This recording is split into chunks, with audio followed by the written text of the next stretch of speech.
Stone age के बारे में बात किया है। स्टोन एज 3 भाग में बढ़ता है। पैलोलिथिक पीरियड, मेसोलिथिक पीरियड और न्यूलिथिक पीरियड।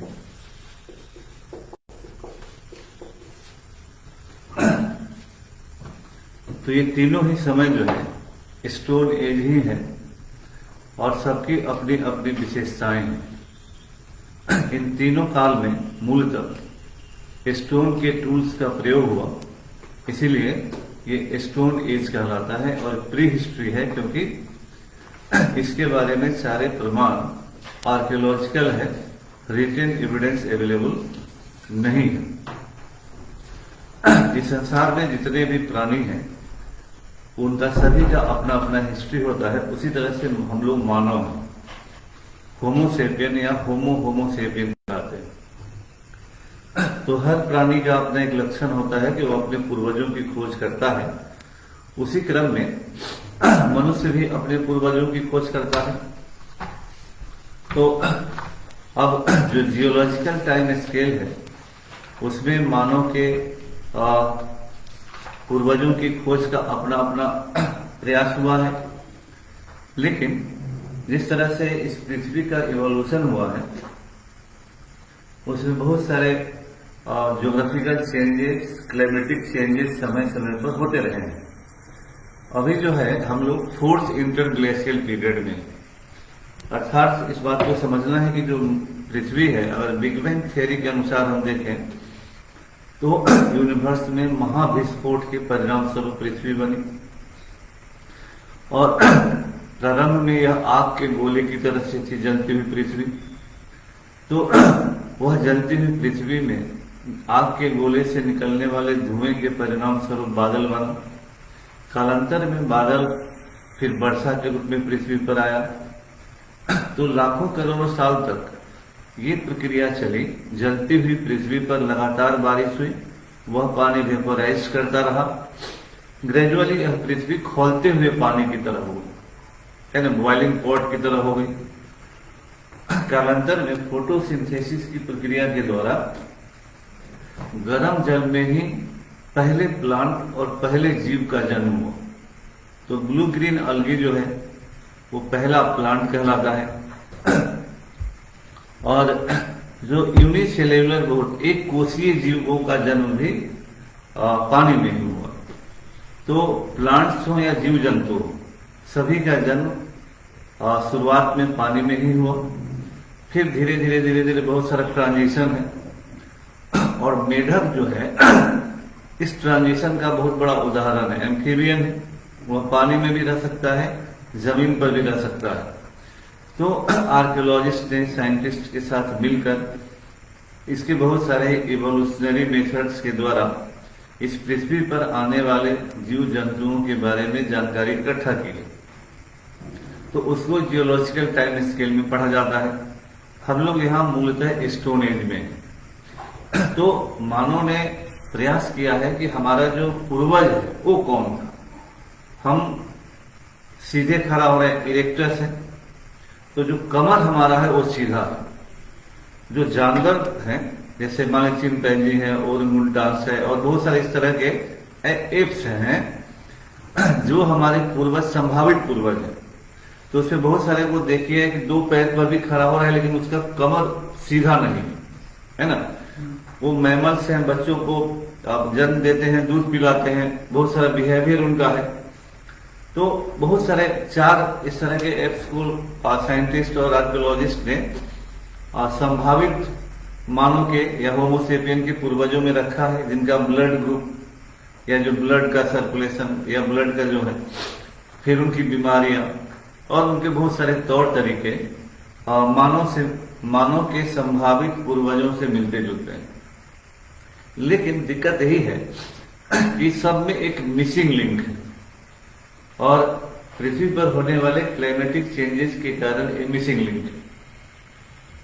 अब देखिए, जैसे अभी हम लोग, जैसा मैंने कहा कि हम लोग 4th इंटरग्लेशियल पीरियड में, इसका अर्थ हुआ कि जो यह पृथ्वी थी जलते हुए गोले से धीरे धीरे पानी से भर गई। फिर कभी हाइड्रोजन का कमी हुआ होगा, सारा पानी बर्फ में कन्वर्ट कर गया। पृथ्वी का एक एक inch it was covered with ice. तो अब देखिए कितना क्लाइमेटिक चेंज है। इसको धर्मशास्त्रों में प्रलय इस तरह की बात कही गई। तो इस पृथ्वी जलते हुए गोले के समान थी, वो सीधे बर्फ में कन्वर्ट कर जाती है। And the single inch of the earth was covered with ice. तो उसको ग्लेशियल पीरियड बोलते हैं, है ना। तो मेजर ग्लेशियल पीरियड का मतलब होता है कि जब पृथ्वी का एक एक इंच बर्फ से ढक गया हो। फिर प्रकृति का ये नेचर है कि क्लाइमेटिक चेंज हुआ, जो सूरज का साइकिल है या जो गर्मी, तो बर्फ फिर पिघला, और ये अभी हम लोग चौथे इंटरग्लेशियल पीरियड में। तो इस तरह से बार बार पृथ्वी पर सभ्यता, संस्कृति या जो भी हो, मानव हो, जीव हो, जंतु हो, उसका आगमन हुआ और क्लाइमेटिक चेंजेस के कारण उनका विनाश भी हुआ। जिस तरह से हम सामान्य तौर पर सब आदमी जानता है डायनासोर का विनाश हुआ, तो that was because of the climatic change. अभी जिस पीरियड में हम लोग हैं, पृथ्वी का जो वर्तमान स्वरूप है वो मेसोलिथिक पीरियड से है ना। अभी भी जो भूगोल में आप पढ़ते हैं, पेंजिया या पृथ्वी का जो स्वरूप, फिजिकल स्वरूप पढ़ते हैं, तो सब सत्य है कि कैसे पृथ्वी का कौन सा हिस्सा स्लाइड किया है, कौन सा हिस्सा फिर नजदीक आया है, दूर गया है, तो अपने आप में सत्य है। लेकिन अभी जो पृथ्वी में महादेश है, महासागर है या सागर है, कुछ भी जो वटेवर क्लाइमेटिक या जो geographical shape of the earth है, वो अभी मेसोलिथिक पीरियड से, यानी कहिए तो 10,000 12,000 साल से पृथ्वी अपने वर्तमान स्वरूप में प्रेजेंट है ना। तो ये ज्यादा दिन नहीं, 12,000 साल से ही है ना। और जो लोग कहते हैं कि हाँ प्रलय होगा, ये होगा, वो एक साइंटिफिक ट्रूथ भी है, क्योंकि क्लाइमेटिक चेंज पृथ्वी का एक नियम रहा है। इसलिए जैसे 2008 या 12 कोई सिनेमा बना था, जिसे पृथ्वी के विनाश की बात कही, तो उस चीज को धार्मिक लोगों ने, वो साइंटिफिक रहे होंगे जो वहां लिखा है, क्योंकि इस पृथ्वी पर इस तरह के क्लाइमेटिक चेंज इनएविटेबल है। कैसे लोग बोलते हैं कि यार सूरज की रोशनी धीरे धीरे खत्म हो गई, तो उसके कारण जो क्लाइमेटिक चेंज होगा, तो जो जीव जंतु बदलते हुए क्लाइमेटिक कंडीशन के साथ अपने को एडजस्ट कर पाएंगे, वही जिंदा रह पाएंगे, है ना। डायनासोर का एक्सटिंक्शन इसका उदाहरण है। या पृथ्वी पर इस तरह से बहुत सारे जीव जंतुओं का आगमन होते रहा है और उनका खात्मा होते रहा है। अब जैसा मैंने कहा कि पैलियोलिथिक पीरियड का समय 2.5 मिलियन ईयर एगो से 10,000 बीसी है, मेसोलिथिक 10,000 से 9,000 बीसी है, और नियोलिथिक 9,000 से 2,000 बीसी है। मेरे कहने का मतलब सिर्फ इतना है कि ये ब्रॉडर वर्ल्ड लेवल का डिवीजन है और सभी पीरियड की अपनी अपनी विशेषताएं हैं। हर क्षेत्र में, विश्व के हर क्षेत्र में इन पीरियड्स का समय अलग अलग हो सकता है, यानी जो विशेषता जिस समय जिस रीजन में मिलेगा, उसका पैलियोलिथिक हो, मेसोलिथिक हो या नियोलिथिक पीरियड उसी समय से शुरू होगा। जैसे मैंने कहा कि नियोलिथिक पीरियड की विशेषता क्या है, एग्रीकल्चर है और डोमेस्टिकेशन ऑफ एनिमल है ना, रियलिंग ऑफ डोमेस्टिकेशन है। तो मान लीजिए विश्व में 9,000 ईस्वी पूर्व है, तो भारत में मेहरगढ़ में 7,000 ईस्वी पूर्व में डोमेस्टिकेशन और एग्रीकल्चर का प्रमाण है। तो भारत का 9 पाषाणकाल उसी समय से शुरू, समझ बात। तो ये मूल विशेषता है। अब हम लोग मूलतः पैलियोलिथिक पीरियड को देखेंगे। पैलियोलिथिक पीरियड जो है यह 3 भागों में बढ़ता है। एक है ओल्ड पैलियोलिथिक पीरियड, ये 2.5 मिलियन ईयर एगो से 1 मिलियन ईयर एगो है ना। जो ओल्ड पूरा पाषाण का है ना, पूरा पाषाण काल है। Old Palaeolithic period. ये जो समय है, यह समय पृथ्वी पर होमिनिड्स का, होमिनिड्स मतलब मानव समप्राणी, यह समय पृथ्वी पर मानव समप्राणी का है। इस समय जो पृथ्वी पर जिस तरह के मानव मिले हैं उन्हें मानव समप्राणी कहा गया। दूसरा जो है मिडिल पैलियोलिथिक पीरियड है, 1 मिलियन ईयर एगो से 40,000 बीसी। यह पृथ्वी पर निएंडरथल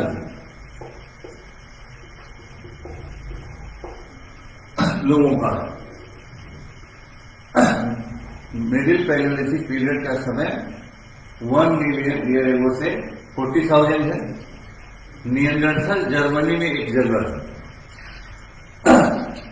हर पीरियड के मानव के कुछ फिजिकल फीचर डिसाइडेड होते हैं और उन फिजिकल फीचर से मिले जुले स्केलेटन्स या कंकाल जहां से भी जिस समय का मिलता है उसकी फिर तुलना होती है कि यह अलग कैसे है और उसके बाद फिर निर्धारण होता है कि यह अलग है या किसी और का कंटिन्यूटी है।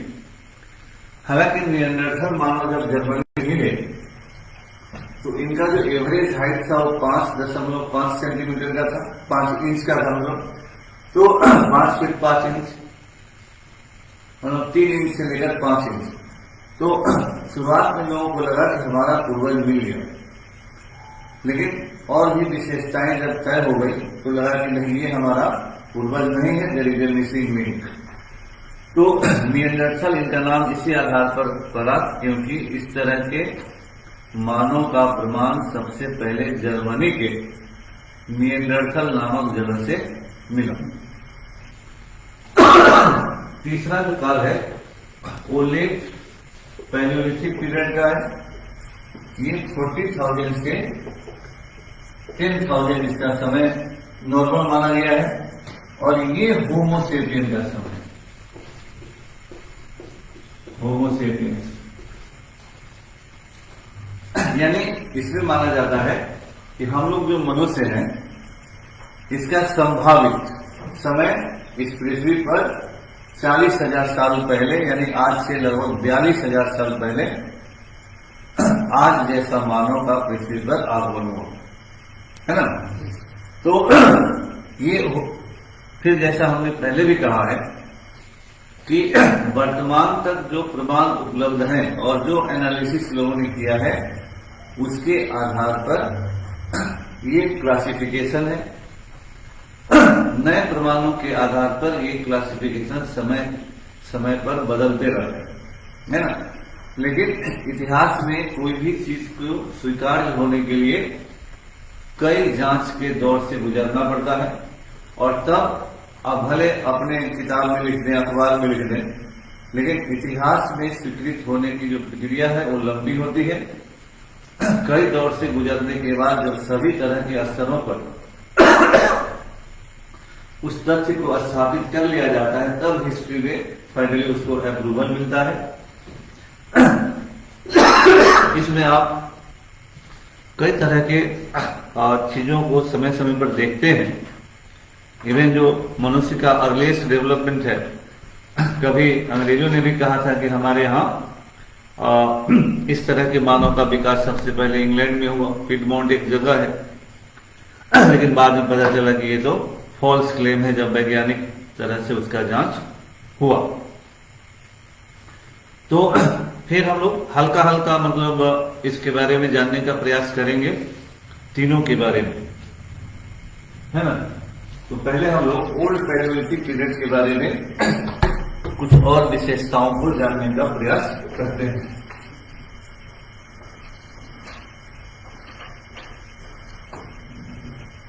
तो जैसा मैंने कहा कि ओल्ड पैलियोलिथिक पीरियड जो है यह होमिनिड्स का समय है। होमिनिड्स मानव नहीं कहलाए लेकिन मानव जैसे प्राणी, मानव सम प्राणी है ना। They are not absolutely like us, लेकिन वो सीधा होकर चल सकते थे, है ना। तो इरेक्टस वो थे। लेकिन ये जो हमारा सिर है, इसमें एक नॉलेज बॉक्स होता है ना। तो जो वैज्ञानिक तौर पर भी साबित है, इस नॉलेज बॉक्स में और हर मानव के सिर में नॉलेज बॉक्स एक समान होता है। इसीलिए प्रजाति या जाति के आधार पर बुद्धि कम या ज्यादा नहीं होती, है ना।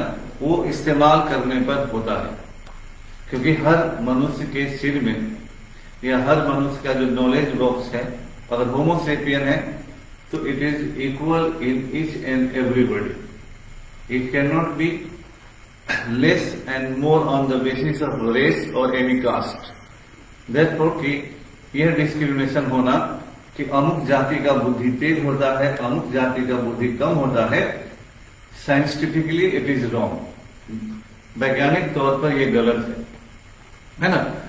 तो चलिए हम लोग ये देखते हैं कि होमोसेपियंस जो हैं, ये they took almost 95% of the human history. 95% मानव के इतिहास का हिस्सा होमोसेपियन ही लेते हैं।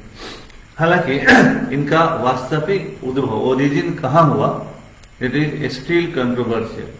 क्योंकि जैसा मैंने कहा कि इस पृथ्वी पर जो क्लाइमेटिक चेंजेज हुए, उसके कारण पृथ्वी के स्वरूप में बहुत सारा अंतर आया। जैसे आप जानते हैं कि बहुत सारे लोग मानते हैं कि अफ्रीका जो महादेश है, वही इस तरह के मानव का प्लेस ऑफ ओरिजिन है। लेकिन उसमें क्या दिक्कत है कि जो अफ्रीका से यूरोप को जोड़ने वाला रूट पहले लैंड रूट था, जमीन से ही लोग आ जा सकते थे।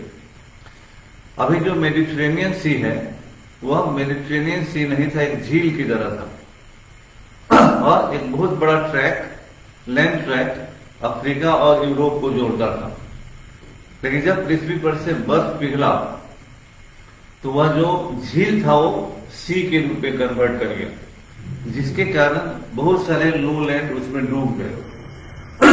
तो हो सकता है कि जो जमीन का टुकड़ा डूब गया, उस जमीन में ही प्रारंभिक मानव रहते हो, या एविडेंसेज उसमें दब गए, या बहुत सारे जो लिंक हम लोगों को मिल सकते थे वो लिंक मिले नहीं, है ना। लेकिन फिर भी बहुत सारे लोग अलग अलग, कोई आदमी अफ्रीका, कोई आदमी एशिया, कोई आदमी यूरोप, लेकिन बिकॉज एविडेंस उस तरह से नहीं है कि हम फाइनली कह पाए कि यही अमुक जगह ही इस आदमी का मूल घर था, but there is the possibility. अब जिस तरह के औजार और टूल्स मिले हैं, उसके अनुसार हैंड एक्स जो है, मुष्टि छुरा जिसको बोलते हैं, हैंड एक्स इस पीरियड का अर्लीस्ट औजार है। अच्छा, औजारों को बताने से पहले आप लोगों को 2-3 बात और हम बता देते हैं। देखिए, जो पत्थर के औजार बनाए गए है ना, उन पत्थर के औजारों को आप विभिन्न किताबों में जो पढ़ते हैं, हम लोग भी अपने जमाने में पढ़ते थे, तो समझने में कठिनाइयां होती थी। लेकिन 2-3 चीज आपको बताते हैं। जैसे कुछ उपकरण जो हैं वो फ्लेट टूल्स कहलाते हैं, है ना, फलक औजार, है ना, फलक औजार, फ्लेट टूल्स। फ्लेट टूल्स का मतलब सीधा होता है कि जो औजार पत्थर के बाहरी हिस्से से बनाए जाए, यानी एक तरह से ज्यादा अच्छे से समझने के लिए छिलके से बनाया जाए, जो outer part of the stone होता है, तो उससे बनाए गए औजारों को फ्लेट टूल्स, फलक औजार बोलते हैं। यानी जो औजार पत्थर के बाहरी हिस्से से बनाए गए, उन औजारों को फलक औजार बोलते हैं। और अच्छे से समझने के लिए और ज्यादा कि वो छिलके से बनाए गए। तो विश्व में जिन संस्कृतियों में फलक औजारों की बहुतायतता है, यानी most of the tools have been made by the flakes, those cultures are named after the tools, तो उसको फ्लेक टूल कल्चर भी बोलते हैं, फलक औजार संस्कृति भी बोलते हैं। देखिए एंशिएंट हिस्ट्री में संस्कृतियों का नामकरण जगह पर भी होता है और on the basis of tools भी होता है। फिर होता है कोर टूल्स, है ना। कोर मतलब होता है आंतरिक। तो इसका मतलब हुआ कि कुछ औजार जो हैं छिलके से बने, तो कुछ औजार अंदर के हिस्से से आंतरिक यानी छिलका हटा दिया गया और inner part of the stone से जो औजार बनेंगे they will be called core tools, है ना, आंतरिक औजार। तो कोर टूल्स बहुत सारे संस्कृतियों का पुनः नामकरण इसके आधार पर भी होगा कि वहां किस तरह के औजारों का प्रयोग हुआ। फिर एक और है कि जैसे स्टोन जो है पहाड़ के पत्थरों को बोलते हैं, है ना, जबकि नदी के पत्थरों को पेमुल बोलते हैं। हिंदी में इसको बटिकास बोलते हैं, है ना, पेमुल टूल्स, बटिकास। तो बहुत सारी सभ्यता देखिए प्राचीन काल की संस्कृतियों के विकास के लिए जरूरी है कि मानव या इस तरह के जो भी जीव जंतु हैं वही रहेंगे। पहला नंबर जहां पहाड़ हो, अगर मानव है तो, क्योंकि या पत्थर हो तो पत्थर औजार बनाने के लिए जरूरी होगा। उसे मछली मारना हो या जानवर मारना हो, कुछ भी करना हो या फल को ही फोड़ना हो तो ही विल नीड स्टोन। तो either he will stay around the hills or around the rivers which have the pebbles। उन नदियों के किनारे रहेंगे जिन नदियों में पत्थर मिलते हैं। नदियों में मिलने वाले पत्थर सॉफ्ट होते हैं, चिकने होते हैं।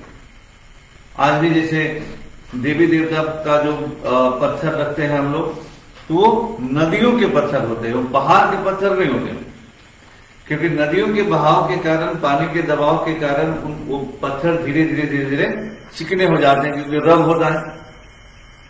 तो पहला नंबर ये हुआ कि मानव वहीं रहेगा जहां पत्थर मिलेगा और उसी के साथ जहां पानी भी रहेगा।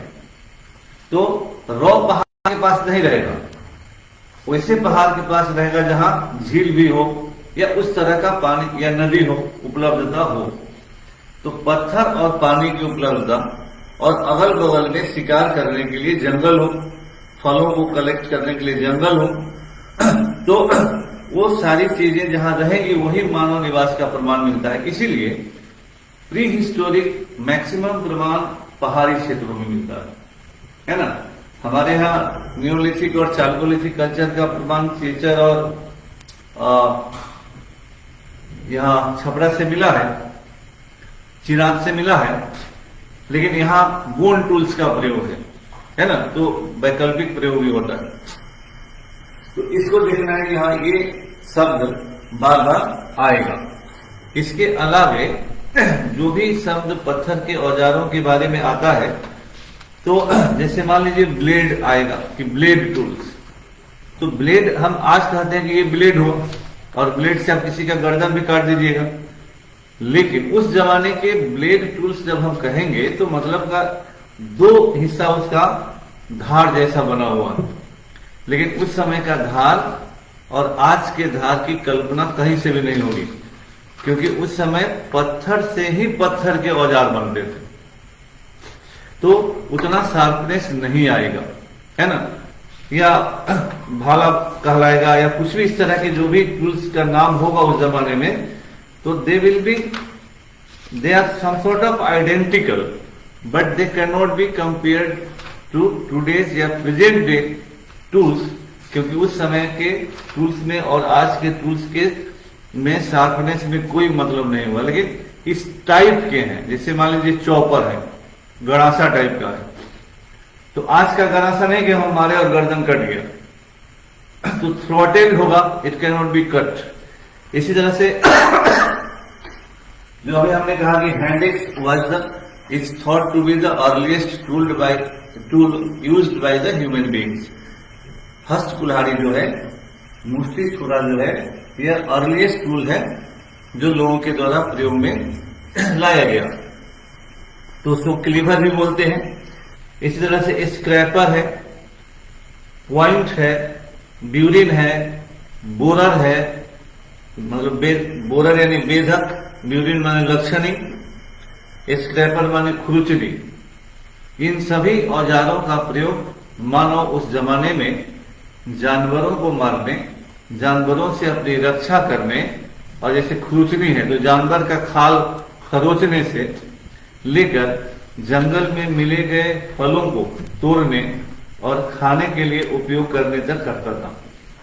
तो जो प्राचीन काल की सभ्यताएं मिली हैं उसमें औजारों के टेक्निक में, टेक्नोलॉजी में जो चेंज होता गया है, इस कारण भी एक तो हमने बताया कि होमिनिड, निएंडरथल और होमोसेपियन के कारण भी विभाजन है, लेकिन at the same time change in the making technology of the tools also decided the bifurcation of the periods, है ना। तो उस समय वो बदलाव है। अब जैसे हम लोग अर्ली पैलियोलिथिक पीरियड पढ़ रहे हैं तो उसमें ये द्वितीय हिमयुग है ना, सेकेंड आइस एज था जो ओल्ड पैलियोलिथिक पीरियड है। तो इस समय पृथ्वी पर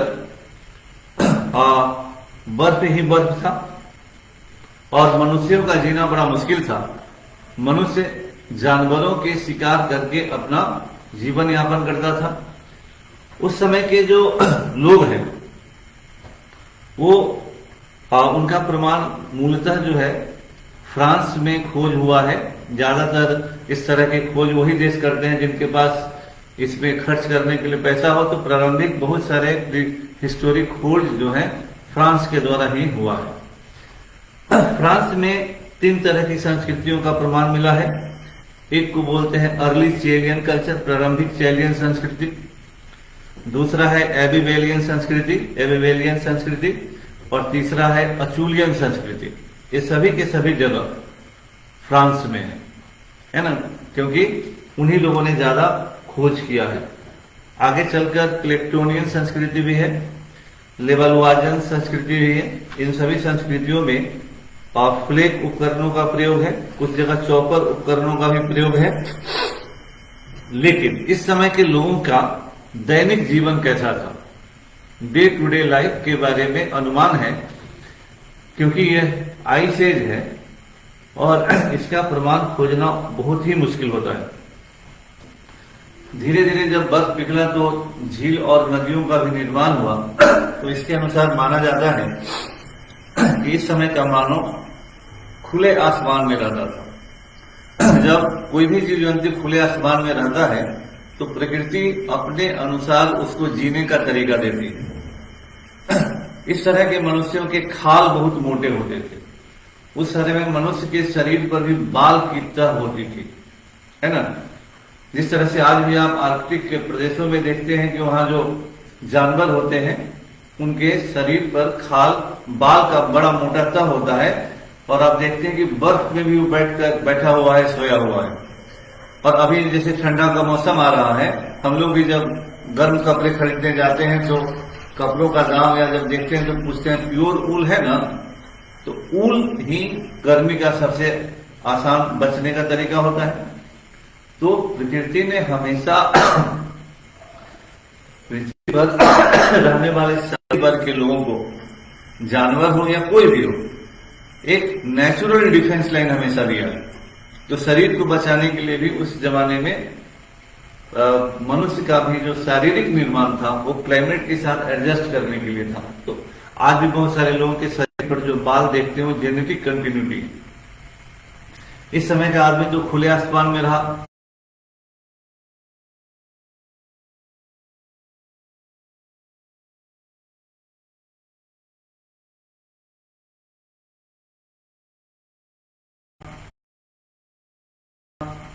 है ना, गुफा में रहने का ज्यादा प्रमाण नहीं है। और इसमें कहा जाता है कि जानवर भी बड़े बड़े होते थे और आपके पास औजार नहीं, उस तरह से जो जानवरों को दूर से शिकार करे। तो एक अनुमान लगाया गया है कि इस समय आदमी क्या करता था कि बर्फ में गड्ढा बना देता और जानवर उधर से देखा। उस समय भाषा का विकास हुआ नहीं था, लेकिन कू का तो करता होगा, कुछ आवाज निकालता होगा। तो जानवरों के झुंड को अगर कहीं देखा तो हल्ला मचाना शुरू किया ग्रुप में। जानवर भागेंगे, उसमें से कुछ जानवर उसके द्वारा बनाए गए गड्ढे में गिर गए। अब वो उससे नहीं निकल पाएंगे, जानवरों को भी भोजन नहीं मिला और आदमी जो है चारों तरफ से घेर कर बैठ जाएगा। 2-3 दिनों के बाद जानवर भूख से कमजोर हो जाएगा और जब आदमी को लग जाएगा कि अब हम पर घातक हमला नहीं कर पाएगा, तो खुरुचनी जैसे औजारों को लेकर वो कूद जाएगा, उनका चमड़ा छीलेगा और उसी समय भोजन स्टार्ट कर देगा। क्योंकि उस समय के आग का आविष्कार नहीं हुआ था और मनुष्य कच्चा ही रॉ मिट्टी खाता था। कि जो भी आर्कियोलॉजिकल एविडेंस मिले हैं और उनका जो वैज्ञानिक जांच हुआ है, तो सबसे यही प्रमाणित होता है कि उस समय सीधे रॉ मीट खाना शुरू किए और कुछ खाया अपने, और कुछ जो है मीट बचा कर ले जाके अपने बच्चों को दिया। बूढ़े लोग को थोड़ा सा अंश दिया जाता था, क्योंकि बूढ़े मरने के बाद उस समय भी बूढ़े लोगों के साथ अच्छा व्यवहार संभवतः नहीं होता था, क्योंकि लोगों को लगता था कि अब प्रोडक्टिव लाइफ में he has no role to play, लेकिन उनको जिंदा रहने के लिए कुछ न कुछ दे दिया जाता था। तो इस तरह के जीवन वो लोग जीते थे। तो ये इस तरह के लोगों का अस्थि अवशेष इटली से मिला है, स्पेन से मिला है, और हम लोगों के भारत में सोहन नदी घाटी, सोहन रिवर वैली, फिर राजस्थान,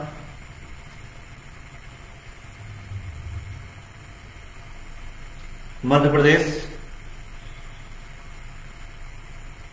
उड़ीसा,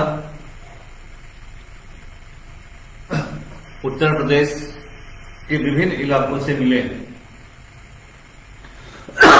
भारत में मिलने वाली संस्कृति को 2 भागों में बांटा गया है। एक है चॉपर चॉपिंग पेबुल संस्कृति,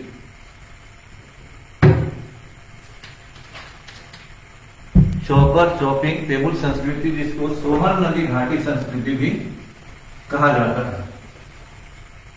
है ना। चॉपर चॉपिंग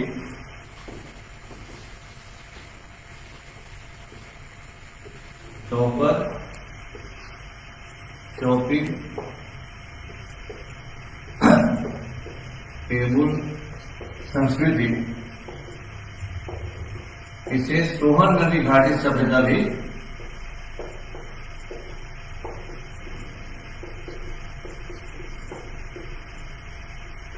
बोला जाता है ना। तो यहां से जो औजार मिले हैं द्विधारी हैं, इसीलिए इनको चॉपर चॉपिंग कहा गया है। दूसरा जो है हैंडेक्स संस्कृति,